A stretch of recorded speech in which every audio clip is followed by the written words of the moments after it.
But yeah, the problem was she was investigation for ties to AIPAC, right? Pardon? Well, the problem was she was under criminal investigation for her ties to the American-Israeli Public Affairs Committee. Yeah, that I wasn't aware of. I thought it was just a rivalry between Pelosi and Harman with their bases in Northern California and Southern California that was the determinant. But clearly, whatever the reason was, she's clearly weakened the House Intelligence Committee. And frankly, if you look at Pelosi, she sat in on all the special briefings the CIA gave about torture and abuse and secret prisons. She knew about this activity. She never raised any reservation whatsoever, let a complaint. Now, Jay Rockefeller did write a letter that he claimed he couldn't declassify, as if the Senate Intelligence Committee chairman doesn't have the ability to classify and declassify documents that he has written himself. So, again, the constitutional crisis that we're dealing with in this country is immense. But basically, for my traveling around the country, and I was in Texas a couple weeks ago, the country is asleep on these issues. Yeah, it does seem like, like in the Haditha case, right? The more they tell us, the less most people want to hear it. Exactly. And I think this is part of the problem here is that we have a professional military, which allows the people of this country to say, hey, we have a professional military that fights our wars. That is essentially not my concern. And that's why there's no anti-war movement in this country. You hear about torture and abuse at Abu Ghraib, but no one gets motivated by such unconscionable behavior. You have public officials who justify torture and abuse. We now know, thanks to the New York Times, about a CIA lawyer said if a detainee is tortured and he dies, it's because we haven't conducted the torture properly. Right. It's just unbelievable the kinds of activities we're seeing sanctioned by our government in our name, the name of the American people. Well, you talk about the rendition program in your book, the widespread kidnapping of people from around the world, the ghost prisons in that former Soviet gulags in Romania and Poland, in Thailand, ships at sea, and God knows where, and the effect that this has, the blowback, that's what you CIA analysts, professional types call it, right? The consequences of covert action. Exactly. And another thing that it does cause is there are countries now that don't want to cooperate with us. And if you look at that, every al-Qaeda captive that we have had and every al-Qaeda leader who we've managed to capture or to kill in some fashion, all of that was done with foreign intelligence liaison. We didn't have the leads on these situations. It came to us from tips from Pakistan, from Saudi Arabia, and Syria.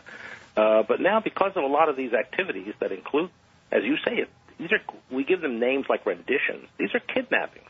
These are kidnappings of people off the street, in some cases Europe. There's a trial going on now in Italy of 24 CIA agents, including the chief of station in Rome and the chief of base in Milan, for kidnapping a cleric, sending him to Egypt where he was tortured without any real evidence about what this guy was doing, what was his involvement with terrorism. And again, if you look at Guantanamo, where now there are still several hundred prisoners in Guantanamo, how many are innocent? The overwhelming majority appear to be innocent of any activity whatsoever, but they can't even present their case. We don't know any of this material. Their lawyers can't get evidence. And it's now taken the Supreme Court 5 years, but they're moving toward recognizing habeas corpus for these people. But will it change anything over the long run? And granted, to go back to Bob Gates, when we started the show, he is for closing Guantanamo and moving these people to the United States where they should be in U.S. facilities. But Dick Cheney has clearly blocked that, and so Condoleezza Rice and Bob Gates and their efforts to close Guantanamo have really gone for naught. Well, in the ghost prisons, too, I guess they brought Khalid Sheikh Mohammed and a few others and said, okay, we closed them all and we're bringing them to Guantanamo, but then there's still reports about ghost prisons around the world. Do you know the status of how many there are or anything like that? Well, the problem is I just don't think we know. Now, we know there are still secret prisons in Iraq and Afghanistan. I think they've closed down the ones in Eastern Europe, Poland, Romania, probably Bulgaria, but I'm not sure of the third country. We had secret prisons in Thailand. We were using British facilities in Diego Garcia. You referred to ships that were used for prisoners, and I think we've stopped doing that. But we don't know about the facilities in Afghanistan and Iraq. And we know there was one CIA prison that was built for millions of dollars in Afghanistan, but when the heat became intense on these issues, they just abandoned this facility. So somewhere in Afghanistan, we have built a modern penal colony or institution that, for all we know, is now the headquarters for the Taliban. I mean, we don't know where this facility is. We know it costs millions of dollars. We don't know who's using it. We know that we've abandoned it. So there are all kinds of activities going on that we really know nothing about. And then you get into the work of contractors and the involvement of contractors and interrogators, the lack of any accountability for these contractors.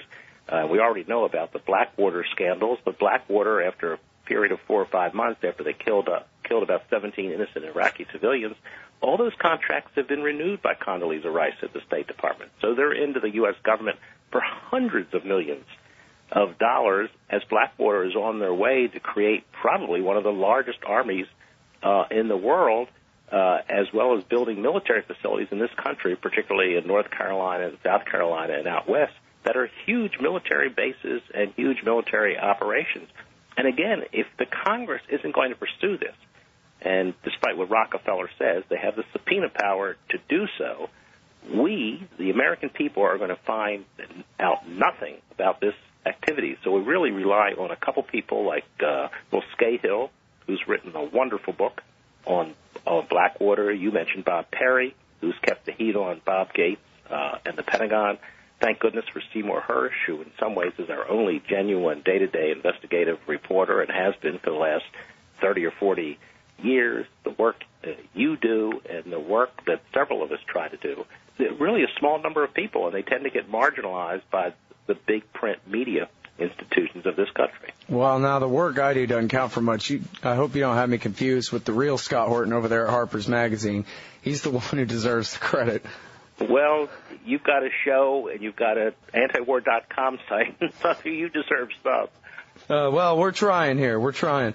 There's so many things on my page of notes here. It's really incredible. One thing, this is, apropos of nothing, but you write in your book that the CIA wittingly, I love the term wittingly, it's almost never used without the "un" in front of it. The CIA wittingly gave what they knew to be Soviet double agent defective intelligence to the White House in the 1980s and even into the 1990s?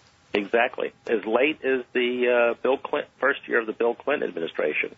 This was after the Aldrich James scandal, which was an incredibly systemic institutional failure on the part of the CIA, and that he was permitted to spy for the Soviet Union for nearly a decade, despite the concerns of some of the operational people who I knew at the CIA at the time.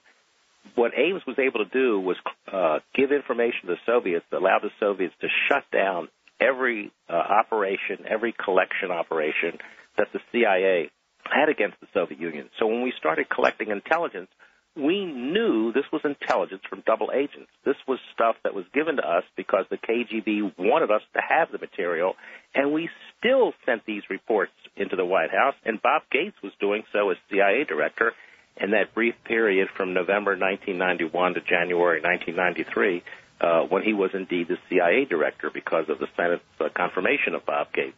And this led to no consequences whatsoever.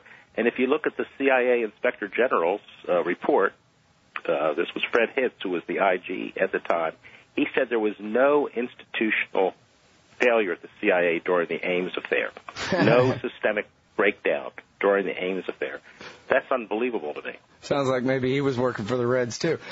You say in the book, too, that Robert Gates, who had helped Bill Casey blow the Soviet Union all out of proportion during the 1980s, he was actually in the middle of his confirmation hearings when the Soviet Union fell apart in December of 1991? Yeah, I found it kind of ironic that the guy who was trying to make the Russian bear look taller than anyone else in this country took the entire period of time that the CIA was collapsing to gain his confirmation. So by the time he came to the CIA and got with confirmation, it was November, and of course in December the Soviet Union was gone. It was literally history as Boris Yeltsin brought down the Soviet Union in what was essentially a constitutional coup.